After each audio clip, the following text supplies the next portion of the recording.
नमस्कार दोस्तों, आप सभी का स्वागत है इंडियन पॉलिटी की क्लास में।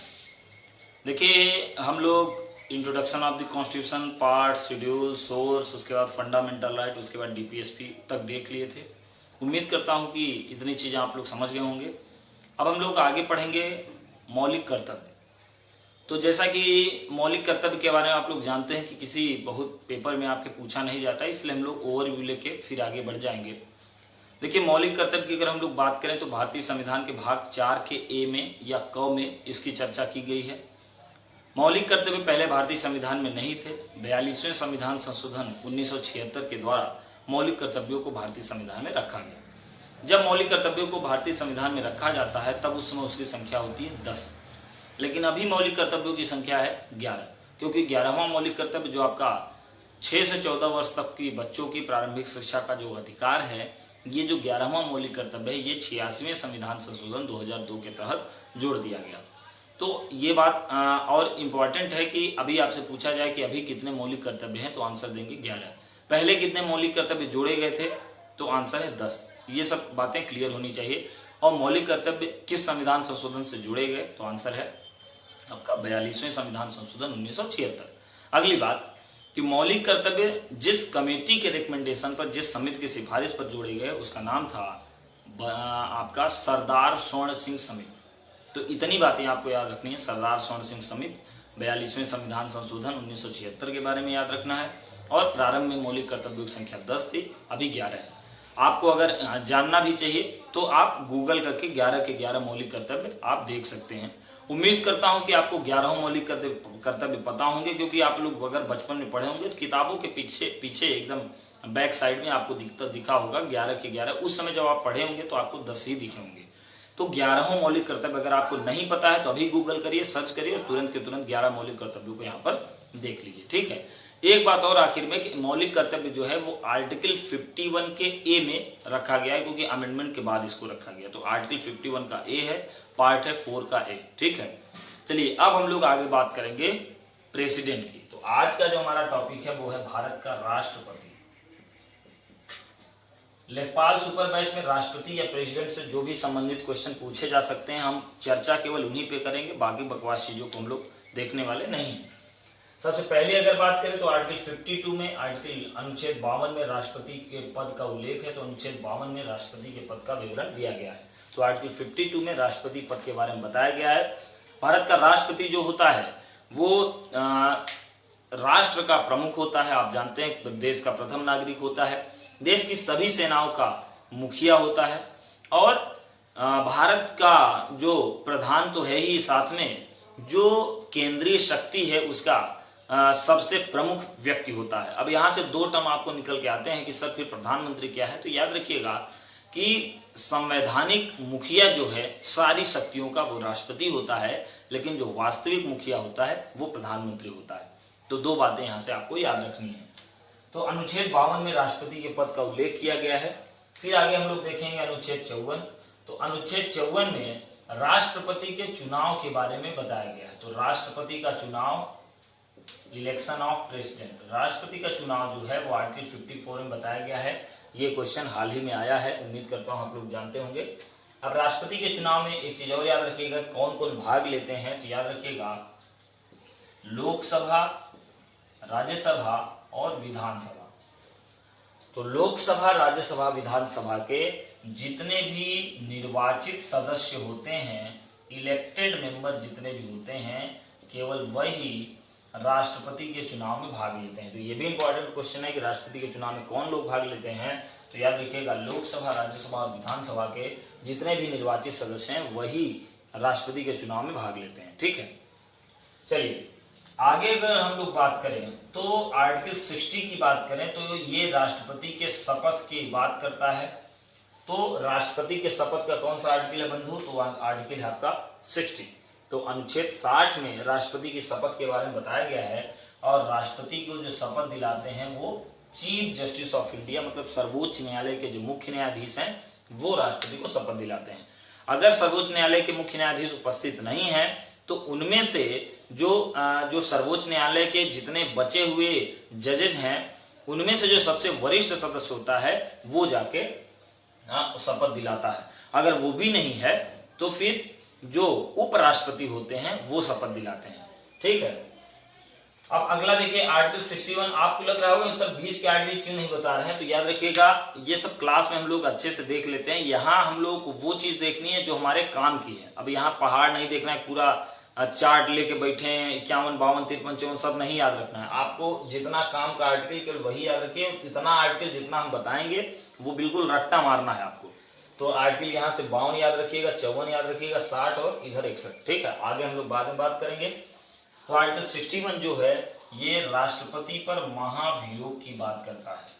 तो राष्ट्रपति पर महाभियोग, ये कई बार पूछा गया है कि राष्ट्रपति पर महाभियोग कौन सा आर्टिकल है, तो आंसर याद रखिएगा 61। ये क्वेश्चन बहुत इंपॉर्टेंट, बहुत बार पूछा गया है।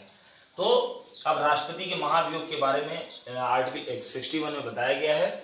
महाभियोग के बारे में याद रखिएगा कि राष्ट्रपति के महाभियोग में कौन कौन लोग भाग लेते हैं, तो याद रखिएगा लोकसभा और राज्यसभा के कुल सदस्य का मतलब उम्मीद करता हूं आप लोग समझ रहे होंगे, जितने निर्वाचित सदस्य होते हैं, जितने मनोनीत सदस्य होते हैं, सारे लोग मिलकर राष्ट्रपति के महाभियोग में मिलजुल कर ये लोग भाग लेते हैं। तो राष्ट्रपति के महाभियोग की अगर बात करें तो आर्टिकल 61 में बताया गया है, इसमें लोकसभा और राज्यसभा दोनों के सारे सदस्य मिलकर राष्ट्रपति के महाभियोग में हाथ बटाते हैं।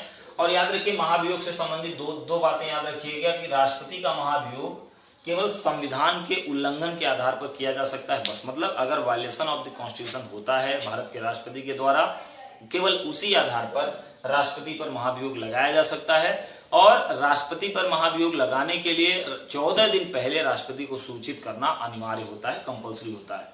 तो 14 दिन पहले राष्ट्रपति को सूचना देना अनिवार्य होता है, ये बात भी याद रखिएगा। और अगली बात कि राष्ट्रपति पर महाभियोग लगाने के लिए 2/3 मेंबर, मतलब दोनों सदनों के 2/3 सदस्यों के समर्थन की जरूरत होती है, अर्थात विशेष बहुमत की जरूरत होती है, विशेष बहुमत। ठीक है, उपस्थित और मतदान करने वाले सदस्यों के 2/3 सदस्यों के समर्थन के द्वारा ही, अर्थात विशेष बहुमत के द्वारा ही राष्ट्रपति पर महाभियोग लगाया जा सकता है। तो यहाँ पर बस जितना 60 में बता रहे हैं आपको उतने ही 60 चीजें पढ़ते चले जाना है। आर्टिकल 52 के बारे में हमने देखा, 54 के बारे में देखा, आर्टिकल 60 के बारे में देखा और 61 के बारे में देखा। अब एक आर्टिकल अभी यहाँ पे और देख लीजिए, आर्टिकल 72 है जो राष्ट्रपति के क्षमादान की बात करता है, पैर्डनिंग पावर की बात करता है। इसमें से याद रखिएगा कि राष्ट्रपति के पास विशेष तरह की शक्ति होती है क्षमादान करने की। इसमें से राष्ट्रपति 5 तरीके से क्षमादान करते हैं। वो आपका चाहे लघुकरण हो, चाहे परिहार हो, चाहे प्रविलंबन हो, चाहे आपका क्षमादान हो। ठीक है, तो इस तरह से यहाँ पर देखिए 5 तरीके हैं भारत के राष्ट्रपति के द्वारा। एक तो होता है लघुकरण, एक होता है परिहार, एक होता है प्रविलंबन, एक होता है विराम और एक होता है क्षमा। तो अनुच्छेद 72 के तहत भारत के राष्ट्रपति क्षमादान कर सकते हैं, लघुकरण, परिहार, प्रविलंबन, विराम और क्षमा। देखिए इन सबको समझ भी लीजिए। देखिए लघुकरण तब होता है जब किसी के सजा की प्रकृति को कम करते हैं भारत के राष्ट्रपति, तब उसको लघुकरण करते हैं। सजा की प्रकृति मतलब नेचर ऑफ द पनिशमेंट का मतलब ये हुआ किसी की बड़ी सजा से छोटी सजा कर दी जा रही है तो लघुकरण हुआ। जैसे मान लीजिए किसी को फांसी हुई और फांसी की सजा के बाद राष्ट्रपति ने उनको कह दिया कि नहीं भाई इनको उम्र कैद कर दी जाए, तो ये जो है ये लघुकरण कहलाएगा। जबकि परिहार क्या होता है, अगर किसी अपराधी की या किसी कैदी की सजा की अवधि को राष्ट्रपति कम कर देते हैं तो ये परिहार है। किसी की सजा को पोस्टपोन कर देते हैं तो ये आपका प्रविलंबन है। किसी कैदी की सजा को अगर विशेष परिस्थितियों के कारण कुछ समय के लिए टाल दी जाए तो ये आपका विराम होता है। और क्षमा जो है ये पूरी तरह से अगर किसी की सजा को माफ कर दिया जाए तो वो क्षमा है। अर्थात याद रखिएगा ये जो लास्ट में है आर्टिकल 72 में जो क्षमादान है ये विशिष्ट शक्ति है भारत के राष्ट्रपति की, कि अगर किसी व्यक्ति को मृत्यु की भी सजा दे दी गई, अर्थात फांसी की भी सजा दे दी गई है, तब भी आर्टिकल 72 के तहत भारत के राष्ट्रपति उसको क्षमादान दे सकते हैं। याद रखिएगा कोर्ट मार्शल, तो कोर्ट मार्शल अगर किसी सैनिक का कोर्ट मार्शल हुआ है तो भारत में किसी के पास उतनी शक्ति को माफ कर दे, लेकिन भारत के राष्ट्रपति के पास ये भी स्पेशल एक पावर है कि अगर किसी व्यक्ति का कोर्ट मार्शल हुआ है उसके बावजूद राष्ट्रपति उसको माफ कर सकते हैं।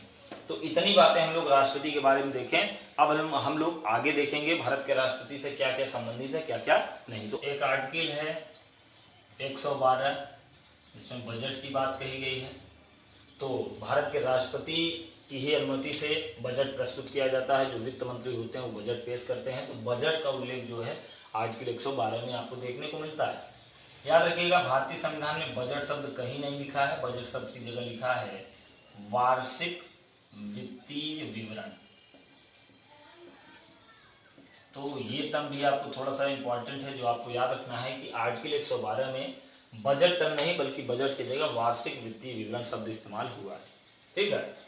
आर्टिकल एक और याद रखिएगा, आर्टिकल 123 में अध्यादेश की बात कही गई है, जहां भारत के राष्ट्रपति अध्यादेश के द्वारा कोई भी नियम ला सकते हैं, जिसको हम लोग बोलते हैं ऑर्डिनेंस। इसका मतलब जब सत्र नहीं चल रहा होता है, संसद का सत्र नहीं चल रहा होता है, अगर नियमों की जरूरत होती है तो उस समय भारत के राष्ट्रपति के पास एक विशेष शक्ति होती है, जो आर्टिकल 123 के तहत होती है, जिसके तहत भारत के राष्ट्रपति कोई भी नियम जारी कर सकते हैं, जिसकी अवधि 6 महीने तक होती है। तो अधिकतम इसकी अवधि होती है 6 महीने। तो ये बात भी थोड़ा सा याद रखिएगा। एक आर्टिकल और यहीं पर याद रखिएगा, आर्टिकल 143। आर्टिकल 143 के तहत भारत के राष्ट्रपति के पास ये पावर है कि अगर भारत के राष्ट्रपति किसी कानून के मसले पर, किसी कानून के बारे में अगर कुछ उनको समस्या आ रही है किसी कानून को बनाने में, तो वो चीफ जस्टिस ऑफ इंडिया मतलब सर्वोच्च न्यायालय के मुख्य न्यायाधीश से मदद ले सकते हैं, मदद मांग सकते हैं। और ये मैंडेटरी किया गया है, अनिवार्य किया गया है कि जो सीजेआई है वो आर्टिकल 143 के तहत भारत के राष्ट्रपति की मदद करेगा, अगर वो चाहते हैं तो ये बात याद रखिएगा कि कानूनी सलाह लेने का अधिकार प्राप्त है भारत के राष्ट्रपति को आर्टिकल 143 के तहत। ठीक है। एक चीज और याद रखिएगा कि यहीं पर आर्टिकल 79 तो हम लोग जानते होंगे कि राष्ट्रपति जो है वो संसद का अभिन्न अंग होता है। इसका मतलब जब हम लोग संसद की बात करते हैं तो लोकसभा, राज्यसभा और राष्ट्रपति से मिलकर संसद का निर्माण होता है। तो राष्ट्रपति संसद का अभिन्न अंग होता है। यहीं पर याद रखिएगा, ये जो आर्टिकल 79 है ये बोलता है कि राष्ट्रपति संसद का अभिन्न अंग होता है। मतलब संसद जो है वो लोकसभा, राज्यसभा और प्रेसिडेंट यानी राष्ट्रपति से मिलकर बनी होती है, आर्टिकल 79 बोलता है। आर्टिकल 85 में याद रखिएगा कि जो राष्ट्रपति हैं वो दोनों सदनों के सत्रों को बुलाते हैं। तो संसद के जो सत्र हैं इनको बुलाने का अधिकार किसको है भाई? भारत के राष्ट्रपति को। अध्यक्षता भले कोई और करता है, लेकिन सदन का जो बुलावा होता है वो भारत के राष्ट्रपति करते हैं आर्टिकल 85 के तहत। ठीक है, तो ये बात भी आप याद रखिएगा। चलिए और आगे हम लोग बढ़ते हैं। तो आर्टिकल 111 ये भी देख लीजिए। अब आर्टिकल 111 जो है वो वीटो शक्ति के बारे में बात करता है, वीटो पावर की। मतलब भारत के राष्ट्रपति जब तक नहीं चाहेंगे तब तक कोई भी नियम जो है वो मतलब कोई भी बिल जो है वो कानून का रूप नहीं ले सकता। इसके लिए उनको ताकत दी गई है, वीटो पावर। ठीक है, तो अगर कभी आपसे क्वेश्चन पूछे किस आर्टिकल के तहत वीटो पावर है तो ये आर्टिकल 111। यहाँ पर देख लीजिए 3 तरह का वीटो पावर भारत के राष्ट्रपति के पास है। एक तो सस्पेंसिव, जिसको हम लोग बोलते हैं, एक सस्पेंसिव है, एक पॉकेट है और एक आपका एब्सोल्यूट है, जिसको हम लोग बोलते हैं, इसको बोलते हैं suspensive veto, pocket veto, absolute veto. ठीक है, आत्यांतिक इसको बोलते हैं हिंदी में, एब्सोल्यूट को आत्यांतिक बोलते हैं, पॉकेट को पॉकेट ही बोलते हैं, इसको सस्पेंसिव को बोलते हैं निलंबन। ठीक है, निलंबनकारी, आत्यांतिक और पॉकेट वीटो। देखिए, आत्यांतिक वीटो का प्रयोग तब होता है जब अगर मान लीजिए कि राष्ट्रपति कोई भी बिल जो है उसको कानून का रूप नहीं देना चाहते तो राष्ट्रपति एब्सोल्यूट वीटो का प्रयोग करते हैं। एब्सोल्यूट वीटो या आत्यांतिक वीटो का प्रयोग करते ही वो बिल जो है पूरी से पूरी तरह क्या हो जाएगा? समाप्त हो जाएगा। सस्पेंसिव वीटो को याद रखिएगा, सस्पेंसिव वीटो का प्रयोग तब करते हैं राष्ट्रपति जब उनको किसी बिल में मान लीजिए कि थोड़ी सी अच्छाइयां, थोड़ी सी बुराइयां नजर आती हैं, तो उस कंडीशन में कुछ मूलभूत सुधार के लिए राष्ट्रपति सस्पेंसिव वीटो का प्रयोग करते हैं, मतलब निलंबनकारी वीटो का प्रयोग करते हैं। और ऐसा वीटो का प्रयोग करते ही वो बिल जो है फिर से पार्लियामेंट के पास भेज दिया जाता है, फिर से सदन के पास भेज दिया जाता है। अब सदन चाहे उसमें सुधार करे चाहे न करे, अगर सदन ने सुधार करके या बिना सुधार के उस बिल को भेज दिया तो राष्ट्रपति के लिए मैंडेटरी है, ये कंपल्सरी है, ये अनिवार्य है कि राष्ट्रपति उस बिल पर साइन करें। पॉकेट वीटो की बात करें तो अगर किसी बिल पर राष्ट्रपति ने पॉकेट वीटो का इस्तेमाल किया तो समझ लीजिए कि वो बिल जो है राष्ट्रपति के कार्यकाल तक के लिए क्या है, स्थगित हो गया है, अब उस पर कोई चर्चा नहीं की जा सकती। तो इतनी बात हमने राष्ट्रपति समझी। एक बात और याद रखिएगा कि राष्ट्रपति के चुनाव में 50 प्रस्तावक और 50 अनुमोदक की जरूरत होती है, ये बात भी याद रखिएगा। तो 50 प्रस्तावक और 50 अनुमोदक इनकी जरूरत होती है राष्ट्रपति के चुनाव में, और ये जो प्रस्तावक और अनुमोदक होते हैं ये लोकसभा, राज्यसभा या विधानसभा में ही से लिए जा सकते हैं। इसका मतलब जो व्यक्ति राष्ट्रपति के चुनाव में शामिल होंगे वही लोग प्रस्तावक और अनुमोदक में भी शामिल होंगे। ठीक है, ऐसा नहीं है कि किसी को भी बुलाकर प्रस्तावक और अनुमोदक की लिस्ट में शामिल कर दे, तो ऐसा नहीं होगा।